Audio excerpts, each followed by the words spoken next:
We'll be going over the best of the games that I have played in 2021. 2021 has been one of the longest years of my life, and a lot of shit happened, whether it's drama, vacations, life in general, a bunch of shit. So, and one of the things that helped me get through them is video games, of course. And I did play several video games this year. Not as much as 2020, but close enough, I guess. But I did manage to play several games. Mostly Kingdom Hearts, because I was in a Kingdom Hearts phase and I got the 1.5 plus 2.5 collection, and majority of the games I got were pretty cool.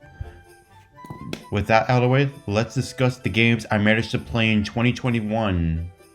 So let's start with the rules. First off, we have best of the best, fantastic, good, average, not good, awful. It's simple as it gets for categories. I know it doesn't sound professional, and it's not supposed to be professional. It's supposed to be some random shitty YouTube video I'll post on the internet. And whoever cares to see it will see it, I guess. So anyways, let's begin with the first game, Kingdom Hearts 358 divided by 2 days. I've only seen the cutscenes for this game from the 1.5 plus 2.5 collection, so I'm just gonna put it right here. But for what it is, it does a good job connecting Kingdom Hearts Chain of Memories and Kingdom Hearts 2 together to introduce Roxas as a character, while also having some unique story elements and Xion as a character, even though she's the most useless character in the entire fucking franchise. Next up, we have Madden 22. I'm either going to put in either not good or average, because let's put in, what do I want to put it at? Probably not good. I know most people will agree with me, but the real reason I put it in not good is because, first off, I'm mostly going to just judge it based on the single player campaign face of the franchise. This is literally just franchise mode, but with freaking a original character you created, and it's in franchise mode, and that's literally it. You just go at it like a regular franchise mode, and that is it. It doesn't do anything new, it doesn't do anything special. All it does is just, hey guys, look at me, I'm franchise mode, yay! In franchise mode but with a new character. I mean, that could work, but they just slap it together and didn't really care. I remember in Madden 21, the single player campaign is the same, but with that one, you just go through certain weeks and not just the whole season, which I think works, while also having some variety. Like, you don't make it to the playoffs often, or you do certain things. Heck, for me with this playthrough of Madden 22, I only did like 2 years, and in my rookie year, I managed to win a Super Bowl with the New York Jets, and win so many awards, and then the second season I just gave up and just skipped the majority of the season, and that was my career as a New York Jet. 2 seasons with them and didn't really make it to the Hall of Fame. That kind of bothered me, but fuck it, I don't really care at this point. It's just Madden. It just does its job as a fucking football game. I wish there was more variety in terms of football games out there, but this is all you can have, and that fucking sucks. Next up, we got Kingdom Hearts Birth by Sleep. This game is fucking fantastic. The command deck system that they implemented in this game really works, and it adds strategy into the hacking / combat system that really works with the Kingdom Hearts franchise.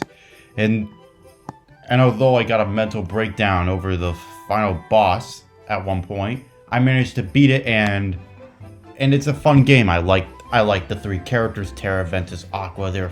I like the cast. I like the gameplay. The worlds they choose is very unique, and it really works with this game. And it's an overall good experience personally. Next up, we got Yakuza Zero. This game is the fucking... I don't know if I should put in fantastic or the best of the best.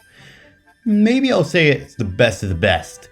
I think this is a fantastic game. It's a 3D style brawler and inside like this open world. In this open world, it's filled with side quests with actual real characters who are going through real experiences.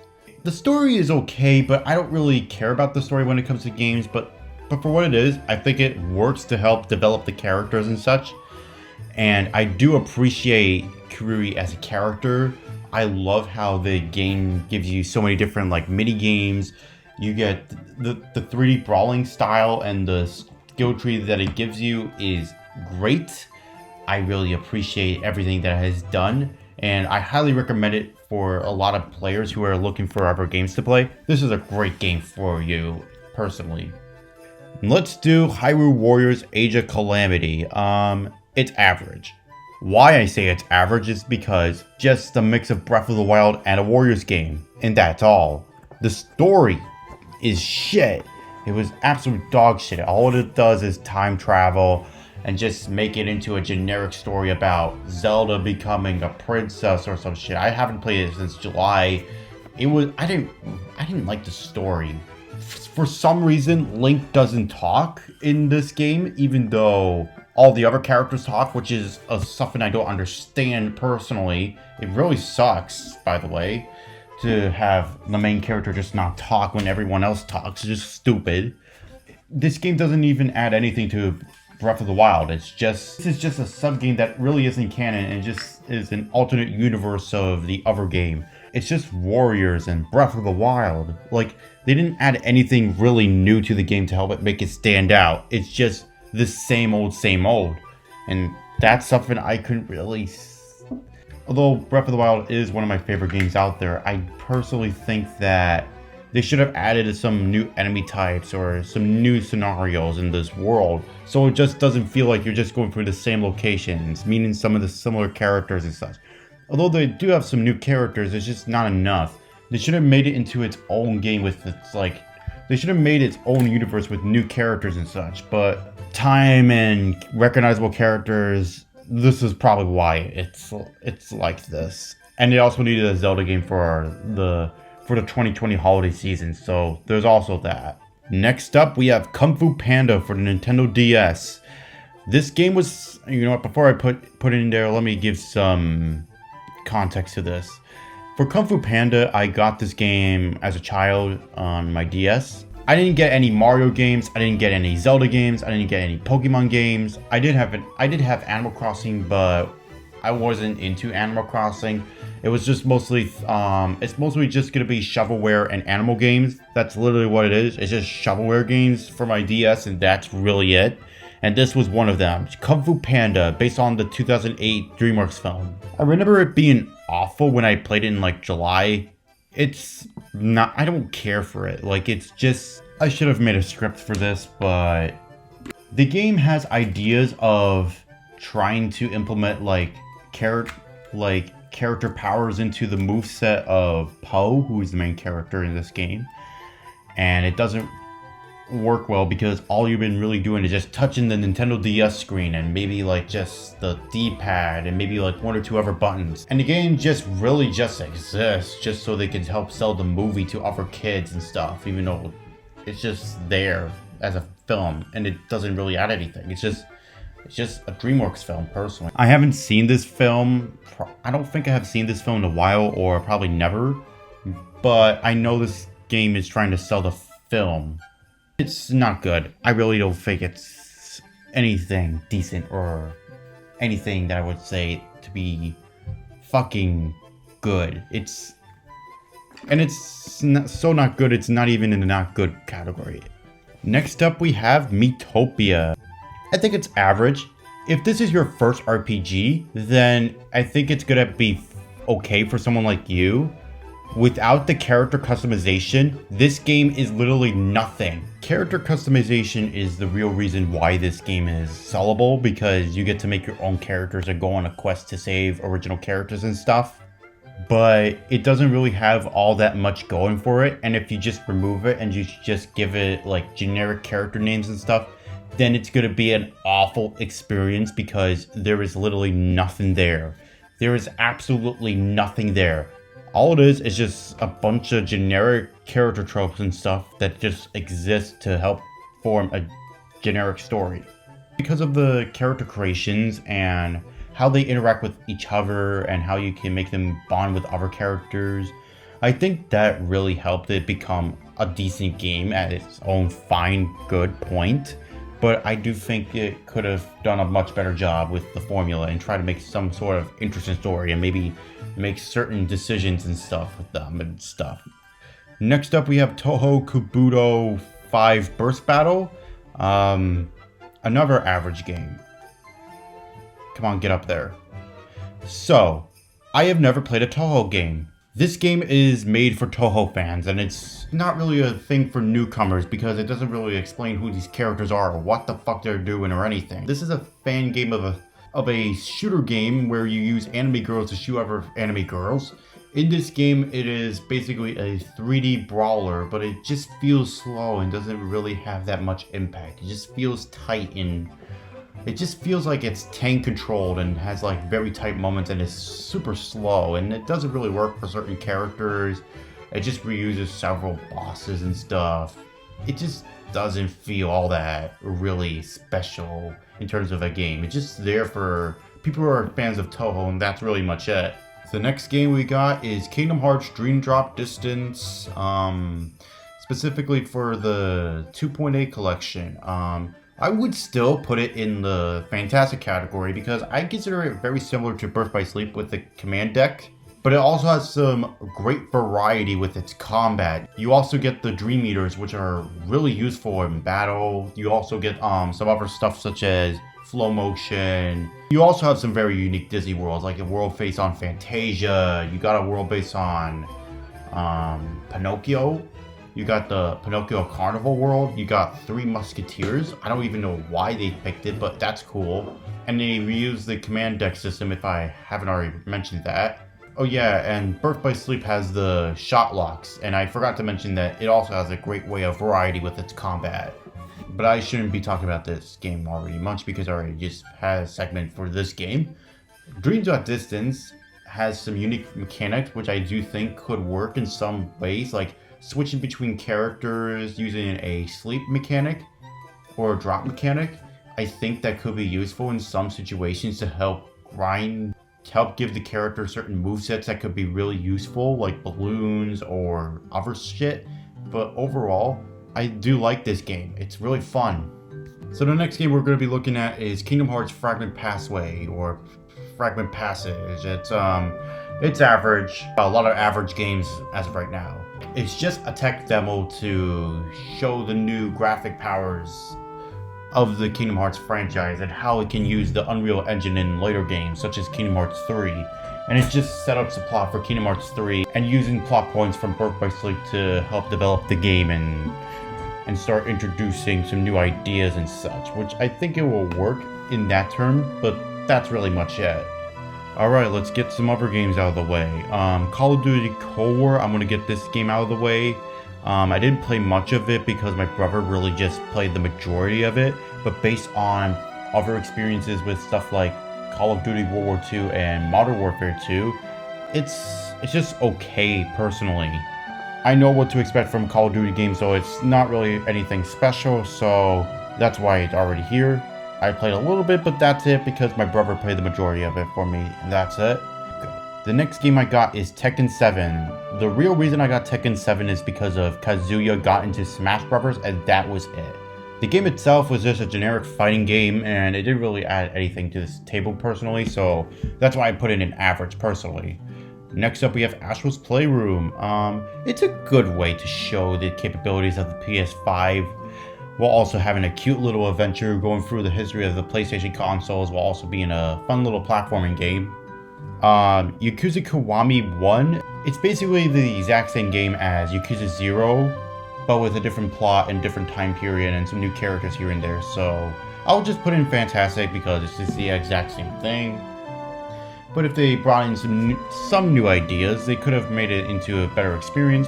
But I do know some combat stuff have been new, but this game in general just been the same for me. Next up, we got Kingdom Hearts 3. I think this is the last Kingdom Hearts game I played. It's good. It's not the worst thing in the world. I think it's good for what it is. Like, it's a good modern interpretation of a Kingdom Hearts game, but they're just the Kingdom Hearts magic that it appears in the older games just wasn't there. It's a generic hack and slash RPG from Square Enix made in the 2010s, and it doesn't really feel anything special besides just going through Disney Worlds and having Donald and Goofy on your side. Now it's time for The Legend of Zelda Skyward Sword HD. I think it's a good game for what it is, like Kingdom Hearts 3. I recently beat this game, and personally I find it to be a little bit overrated than like the best game in the Zelda series or some shit. There are some problems I do have with it, such as controls, but I understand this was a game from the Wii, so that's expected. And there are some pacing issues that I just don't think are all that good. Like, it's way too consistent and it doesn't really have a whole lot of surprises, which is a good and bad thing, but it's just that you need surprises in order to keep the player engaged. But I understand some players want a consistent setup and a consistent way of getting through it, and I do think it does a good job of the consistency. So yeah, I do think it's good, but there are some things it could have worked on in terms of pacing, some of the world design. Some of the world stuff can be fixed here and there, but besides that, I think it's alright for what it is. Like, it's good. Next up, we have Chain of Memories. This is also a good game. This is the only Kingdom Hearts game that uses a card-based system, and I think later half of the game, it really, really works. With all the cards you get and with all the stuff you get, it makes it feel like you're playing a fun Kingdom Hearts experience with Exilers and stuff. It really has a unique combat system. But I noticed there were some issues I have with this game, like the Vexen fight. That was a fucking pain in the ass. And like, I think Oogie Boogie was also a pain in the ass as a boss fight. Some of the early stuff in the game just really doesn't work well personally with this game. So yeah, besides those breakdowns with Vexen, it was placing good. No, I do have some breakdowns with Dream Drop Distance and Birth by Sleep. I managed to get the games done, and I also got a Chain of Memories done, but it's just that these two games have some very unique combat systems that really work. This game also has a unique combat system and it works, but it definitely needs some work in order to become something excellent. And I hope they revisit this combat system in the future Square Enix so they can make sure it works well. And what do we have here? A brand new title, Kingdom Hearts 1. That's where it's supposed to go, right here. Where do I begin with this game? On one half, I believe it's because of the date it released on. It was released in the early 2000s.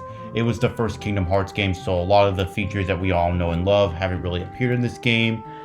And the combat system isn't really a whole lot to write home about. It's just hack and slash, but it just doesn't have that.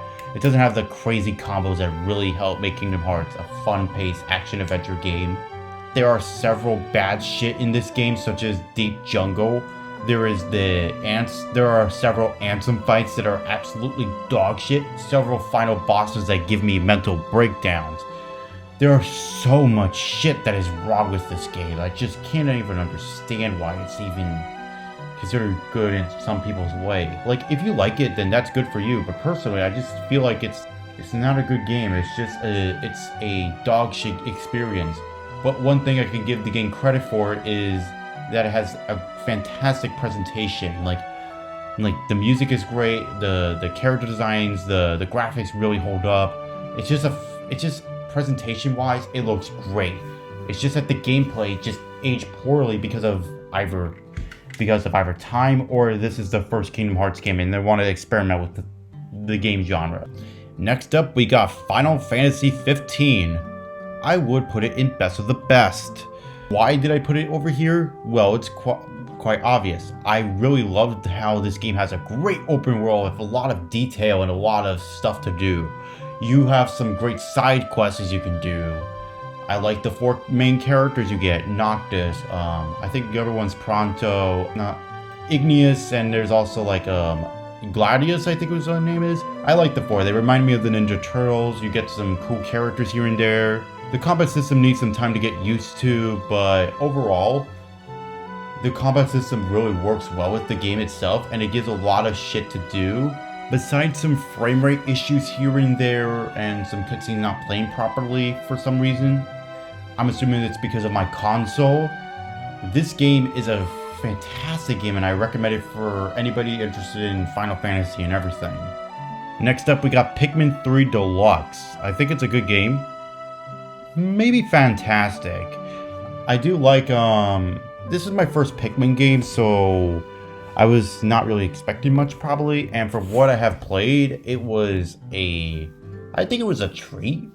I like how the game works with looking for Pikmin and using them to carry objects to the ship and beating enemies with them. I think it really works with this type of game, and I think it just overall fits together to make a fantastic experience. Next up, we got Concrete Genie. This is an average game. Looking at the presentation, this reminds me of some generic Netflix kids flick you find for families. The gameplay doesn't really have combat. It's just painting. It's just literally painting walls, and you have these like animated monsters on the wall, like 2D clip art monster thingies, just having janky movements and stuff on the walls. Just painting lights and stuff so you can like paint your way through the game. The game does introduce combat later on, but for the majority of the part, you'll just be painting the walls and stuff, and that could get tiring for some people, or it's just that the game doesn't really have a way to interest you unless you're interested in the story about bullying or how abandoned the place is and how you want to restore stuff. And I haven't played the game in a while. I remember the cutscenes and the frame rate really fucking the game over, and it's because of my console. And after like a certain subway section, it just turned off, and I couldn't even turn it on again. So I had to complete this game on my PS5, and afterwards, and for the next couple of months, I would play PS4 games on my PS5, including some over here, which I'll explain in a minute. Next up, we have a Bazoo. This is like an indie game. If you have ever heard of Journey, which is like I believe it's a first-party indie game for the PlayStation. It reminds me a lot like that. It's just a artistically interesting game with a character moving in this beautifully looking environment with perspective and stuff, and you do stuff in the world for like an hour or two, and then the game's over. That's literally what it is. If you like Journey, then this is a game for you. Next up, we have Kingdom Hearts 2. This is the staple of the franchise. I already put in fantastic because maybe I'll put it in either best of the best or fantastic. Maybe best of the best personally, because I think it really works in terms of a game itself. As a game for itself, it really works really well. It has used the Kingdom Hearts 1's combat style and remakes it into a fantastic experience with great characters, great worlds, great environments, great combat systems. You have so many different ways to handle the combat, and there's so much options for you to make the combat the way you want to, but also the hack and slash combat really just works well, and it just has so much variety in terms of how you can handle it, with many different combos, many different drives, many different keyblades to get. There's just so much cool shit here that is so much fun. Once you get through one Enchanted Memories, this is gonna be a great game to play. Alright, 2 more games and then we're done. This is Parappa the Rapper, or Parappa the Rapper, I guess. A rhythm game with a very unique art style which helped it make it stand out. You got some fun characters, you got some really fun songs you can listen to. The inconsistencies with the difficulty is the why the game is not like fantastic or the best of the best. For the majority of the game, it will be like easy peasy, and like you'll have 1 or 2 songs you'll have like a couple tries on, and then bam, you're done. But with Cheep Cheep Kitchen, it's a fucking shit show. It's a really hard mission, and I don't understand why it's like this hard. It just doesn't. I don't understand how or why it just makes it this hard. especially when the entire game is just easy peasy, especially with the final missions, which really aren't that hard to begin with. And to end the tier list off, we got Persona 5 Strikers. This originally released in 2020 in Japan on February of 2020, and it came over here a year later. I would say it's good. I love Persona 5, and I consider it to be one of my favorite games ever. I love seeing the cast again, and I love seeing the characters and stuff. Some of the new characters really fit in with the game's themes and such. They use the Warriors mechanics, but also using some Persona 5 elements to make it into its own separate combat system, which really works. The game still has style, the game has its own sense of uniqueness to it, and I do think it really just helps the game stand out. Like, it's still Persona 5, but just a continuation like it's meant to be. And I do think it does a fantastic job for what it's trying to be. And here's my tier list of the games I have played in 2021. More specifically around December 2020 through December 2021. But for what I have played a lot of unique games, very cartoony looking, fun colored, fun adventure games. And I do think it really shows of how much I have played a lot of those type of games. But for what I have played and from what I have experienced, this is a good lineup of stuff I have played. Thank you guys for watching the video. Subscribe if you are interested, and call it a night, I guess. Can I see a Big Cheesy and Zigbar storybook, please?